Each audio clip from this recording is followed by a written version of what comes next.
Bismillahirrahmanirrahim. Assalamualaikum warahmatullahi wabarakatuh dan salam sejahtera kepada seluruh rakyat Malaysia. Hari ini merupakan hari ke-12 PKP kedua dilaksanakan. Hari ini hari Minggu, namun mesyuarat jawatan kuasa khas menteri-menteri diadakan seperti biasa bermula pada pukul 9 pagi. Laporan, saya ingin melaporkan laporan yang dibuat oleh PDRM seperti biasa. Semalam, PDRM bersama dengan ATM telah mengadakan sebanyak 783 sekatan jalan raya di seluruh negara dan melakukan pemeriksaan ke atas 435,361 kenderaan. Sebanyak 48,123 pemeriksaan mengejut telah diadakan di seluruh negara dan sebanyak 6,158 premis telah diperiksa oleh pihak berkuasa. PDRM telah menahan seramai 1,220 individu kerana engkar PKP, di mana 854 individu dikenakan kompaun RM1,000 dan seramai 345 individu direman dan 21 individu diberikan jaminan polis. Jumlah keseluruhan kompaun yang dikeluarkan setakat semalam adalah sebanyak 2,156 dan jumlah tangkapan kumulatif ingkar PKP dari 18 Mac hingga semalam adalah seramai 8,125. Sanitasi awam diteruskan seperti biasa. Sejak 30 Mac 2020, KPKT telah pun melaksanakan 1,413 operasi sanitasi di 89 zon termasuk 25 zon merah. Antara kawasan yang disanitasi setakat semalam adalah 987 bangunan kerajaan, 602 tempat awam, 599 pusat perniagaan dan 115 pasaraya. Semalam sebanyak 122 operasi sanitasi yang meliputi 51 zon di 13 negeri, termasuklah 38 kawasan di Johor dan 23 kawasan di Pahang.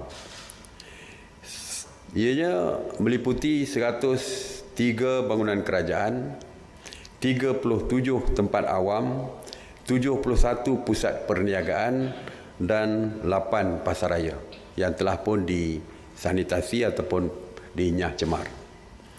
Semalam juga sebanyak 1 PPR dan 17 kawasan guna sama, skim serata kos rendah dan sederhana zon merah di Selangor telah dinyah cemar menjadikan jumlah keseluruhan 38 PPR yang telah selesai disanitasi ataupun nyah cemar melibatkan 37,686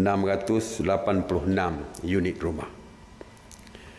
Mengenai pusat kuarantin, setakat semalam sebanyak 163 pusat kuarantin telah pun beroperasi berbanding dengan 156 pada hari sebelumnya, di mana 12,359 individu telah menjalani proses kuarantin wajib. Semalam, seramai 835 rakyat Malaysia telah pulang ke tanah air dan telah pun dikuarantin secara wajib. Saya ingin mengulangi sekali lagi bahawa rakyat kita yang pulang dari luar negara dikuarantin secara wajib, sama ada mereka pulang melalui jalan udara, darat ataupun laut, yang akan dikuarantin di pintu-pintu masuk negara. Sebagai contoh, pintu masuk antarabangsa melalui jalan darat misalnya di Padang Besar, Perlis, di Bukit Kayu Hitam, Kedah. Melalui jalan laut adalah seperti di Terminal Feri Tulang Laut Johor dan juga atau Terminal Feri Sandakan di Sabah. Itu antara contoh-contoh. Manakala melalui udara adalah lapangan terbang antarabangsa KLIA 1 dan 2, lapangan terbang antarabangsa Kota Kinabalu dan juga lapangan terbang antarabangsa Kuching. Bermakna sesiapa sahaja daripada kemasukan mana, sama ada laut, udara ataupun darat, rakyat kita yang pulang pada luar negara tetap akan dikuarantin secara wajib selama 14 hari di pusat-pusat kuarantin. Dan pusat kuarantin kita sediakan di setiap kawasan pintu masuk negara. Kementerian Perdagangan Dalam Negeri telah pun memantau bekalan barangan keperluan harian sepanjang tempoh PKP berkuat kuasa. KPDN HEP menjalankan pemeriksaan khas terhadap barang-barang keperluan harian di seluruh negara bagi menentukan tahap keberadaan 25 jenis barangan yang menjadi pilihan utama pengguna di pasaran. Semalam, pemeriksaan khas, pemantauan khas dan pemeriksaan khas telah dilaksanakan melalui 1,205 pemeriksaan yang terdiri daripada peniaga di peringkat peruncit, pemborong dan juga pengilang. Jadi bermakna keseluruhan rantaian diperiksa oleh KPDN HEP. Daripada pemeriksaan di premis runcit, dari segi dapatan oleh KPDN HEP bahawa semua barang keperluan asas berada pada tahap yang stabil, di mana kedudukan keberadaan bekalan adalah mencukupi, termasuk topeng muka dan sanitizer juga berada di pasaran dan boleh diperolehi. KPDN HEP telah menerima 8,145 aduan dan pertanyaan berkaitan bekalan dan harga daripada 18 Mac sehingga 11 April 2020 melalui 4 saluran utama, iaitu WhatsApp sebanyak 4,140, sistem e-aduan 1,766, talian hotline 1,631 dan melalui Enforcement Command Center iaitu 608. Jadi kepada rakyat kita, kepada pengguna, jika ada saja yang berkaitan dengan barangan, termasuklah kenaikan harga dan sebagainya, sila menggunakan sila hubungi KPDN HEP melalui WhatsApp dan sebagainya seperti yang saya sebutkan tadi. Memandangkan kita akan memulakan dengan PKP seterusnya ya, pada 15 hari bulan nanti ya. Jadi kita faham kemungkinan ada peniaga-peniaga yang tidak bertanggungjawab mungkin akan mengambil kesempatan untuk menaikkan harga. Oleh itu, keputusan mesyuarat hari ini bahawa KPDN HEP akan perlu melaksanakan dan mereka akan melaksanakan skim harga maksimum sebagai langkah bagi membendung kenaikan harga barangan keperluan sepanjang tempoh PKP 3 ini. Jadi seperti biasalah, biasanya skim kawalan harga, dulunya disebut skim kawalan harga ataupun skim kawalan harga maksimum ini akan dilaksanakan sewaktu musim perayaan. Tetapi Kita telah putuskan tadi, tak perlu tunggu musim perayaan, masuk saja PKP 3 ini, skim kawalan harga maksimum mesti dilaksanakan dan senarai produk-produk tersebut akan diumumkan oleh KPDN HEP. Ini bagi memastikan tidak ada kenaikan harga barang walaupun PKP ini diteruskan. Kementerian Pertanian dan Industri Makanan MOA juga telah memberikan taklimat sewaktu mesyuarat khas Jawatankuasa Khas Menteri pagi tadi dan memaklumkan bahawa bekalan basah dan bekalan kering terutamanya beras adalah lebih daripada mencukupi. Jadi walaupun PKP 3 akan dilaksanakan minggu depan, jadi tidak perlu ada kebimbangan rakyat dari segi cukup atau tidak cukup bekalan makanan kerana kedua-dua kementerian ini iaitu KPDN HEP beserta dengan Kementerian Pertanian telah pun membuat pemeriksaan dan didapati bekalan mencukupi.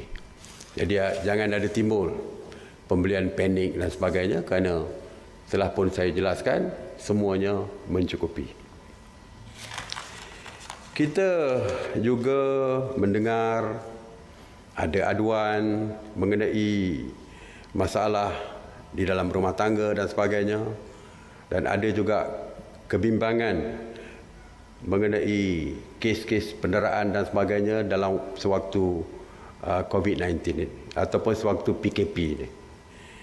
Jadi dalam usaha menangani kes-kes keganasan rumah tangga dan penderaan kanak-kanak, maka Kementerian Wanita dan Keluarga dengan kerjasama PDRM mewujudkan talian khas bagi membantu mangsa. Bagi mereka yang memerlukan bantuan yang melibatkan keganasan rumah tangga dan penderaan, jika ada, diminta menghubungi talian kasih 1599 ataupun WhatsApp kepada 019-261-5999. Dan ianya ada link dengan PDRM dan PDRM akan mengambil tindakan segera berdasarkan aduan tersebut. Malah, jika ada laporan yang nak dibuat kepada pihak polis, rakyat kita boleh membuat aduan melalui online seperti WhatsApp dan sebagainya direct kepada pihak polis dan pihak polis boleh mengambil tindakan segera berdasarkan aduan yang diterima. Bakul makanan, bantuan bakul makanan oleh JKM. Ya. Saya ingin maklumkan bahawa sehingga hari ini sebanyak 225,871 bantuan bakul makanan telah pun diserahkan kepada isi-isi rumah. Dan jumlah bantuan bakul makanan yang saya sebut tadi 225,871 dijangka boleh memberikan manfaat kepada hampir 1 juta rakyat. Dan perlu kita ingat, bakul bantuan makanan diberikan kepada mereka yang layak. Dan proses pengedaran bakul bantuan makanan ini masih diteruskan. Jadi jika ada yang belum menerima, saya percaya mereka akan menerimanya kerana proses ini masih berterusan. Akhirnya saya nak sebutkan, ada beberapa isu yang berkaitan dengan pemberian makanan di Sungai Lui. Saya ingin menjelaskan bahawa sehingga semalam sebanyak 1,000 bakul makanan telah pun dihantar kepada 750 keluarga. Jadi itu saja untuk hari ini. Terima kasih sekali lagi kepada semua, dan seperti biasa pesanan saya, terus tinggal di rumah demi keselamatan diri dan keluarga. Stay home, stay safe. Terima kasih. Assalamualaikum warahmatullahi wabarakatuh. Salam. Datuk Seri mengenai kebenaran kedai gunting untuk beroperasi. Adakah pihak perniagaan ini sendiri dia menolaklah sebab jarak sosial itu susah untuk dibuat. Adakah kerajaan akan menarik balik macam mana? Seperti saya sebutkan semalam bahawa MITI akan meneliti setiap pandangan yang diberikan tersebut. Daripada apa yang kita dimaklumkan oleh MITI bahawa bukan bermakna automatik apabila diumumkan automatik akan dilaksanakan. Ya. Saya difahamkan ada proses permohonan dan tidak mestinya yang memohon akan diterima ataupun akan ditolak dan sebagainya. Ini adalah keputusan yang akan dibuat oleh MITI. Lebih-lebih lagi cadangannya adalah di kawasan hijau sahaja, bukan di kawasan merah dan sebagainya. Walaupun detailnya akan di SOP detail dan sebagainya tentu saja akan dikeluarkan oleh pihak MITI. Setakat hari ini seperti yang saya sebut, kerajaan menerima pandangan daripada rakyat dan seperti saya sebutkan tadi bahawa MITI akan meneliti dan memperhalusi setiap pandangan yang diberikan oleh rakyat. Cuma itulah peringkat awalnya bahawa saya nak katakan bukan automatik tetapi melalui permohonan. Walaupun keputusannya tetap kita serahkan kepada pihak MITI. Biarlah pihak MITI mengeluarkan press statement mereka untuk memberikan penjelasan. Datuk Seri, saya nak tanya tentang perkara yang Datuk Seri maklumkan semalam tentang tindakan tegas akan diambil kepada mereka yang ingkar akan berdepan dengan hukuman penjara. Jadi, apakah tindakan kerajaan dalam memastikan tidak timbul masalah kepadatan ataupun kesesakan dalam penjara? Satu. Soalan kedua saya mengenai kompaun RM1,000 yang dikatakan mungkin rendah. Jadi, apakah perkara ini dibincangkan dalam mesyuarat sebentar tadi? Dan ketiga, adakah Datuk Seri menerima laporan berapa banyak yang isu keganasan rumah tangga dan penderaan yang seperti dimaklumkan? Okey, 1,000 terlalu rendah. Memang ramai rakyat kita berpandangan kenapa terlalu rendah jika dibandingkan dengan negara lain. Memang kita bincangkan tetapi ia akta jelas dan peraturan jelas bahawa hukumannya, kompaunnya adalah 1,000. Jika kita ingin mengubahnya maka perlu dibawa ke parlimen dan sebagainya. Jadi setakat hari ini kompaun masih lagi kadar tersebut. Walaupun seperti saya katakan tadi bahawa kita mungkin pihak polis mempunyai pilihan sama ada nak memberikan kompaun ataupun untuk membawa kes ini ke mahkamah. Jadi kalau kes ini dibawa ke mahkamah, maka saya dah sebutkan semalam bahawa hukuman penjara dan sebagainya boleh ditentukan oleh mahkamah. Jadi sebab itulah mungkin selepas ini saya tidak tahu, itu serah kepada pihak polis. Pihak polis akan menggunakan budi bicara. Mungkin kes yang tidak terlalu besar mereka kompaun. Tetapi kalau kes tu mungkin mereka rasa perlu dihadapkan ke mahkamah, mereka akan hadapkan ke mahkamah. Tetapi saya percaya selepas ini kita lebih kepada menghadapkan yang engkar ini ke mahkamah.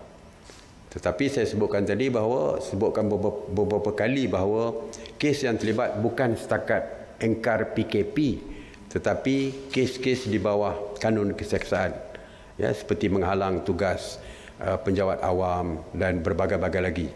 Ada yang melanggar sekatan jalan raya sehingga mencederakan pihak polis dan sebagainya. Jadi perkara-perkara seperti itu juga akhirnya menyebabkan mereka dituduh di bawah tuduhan yang memberikan hukuman yang lebih berat lagi.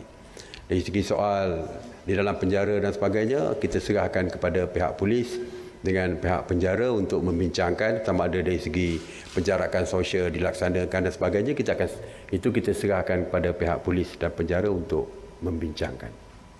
Cuma saya nak tekankan bahawa jika dihadapkan ke mahkamah, bukan lagi kuasa polis tetapi kuasa mahkamah yang untuk menentukan dari segi hukuman dan sebagainya. Okey? Terima kasih.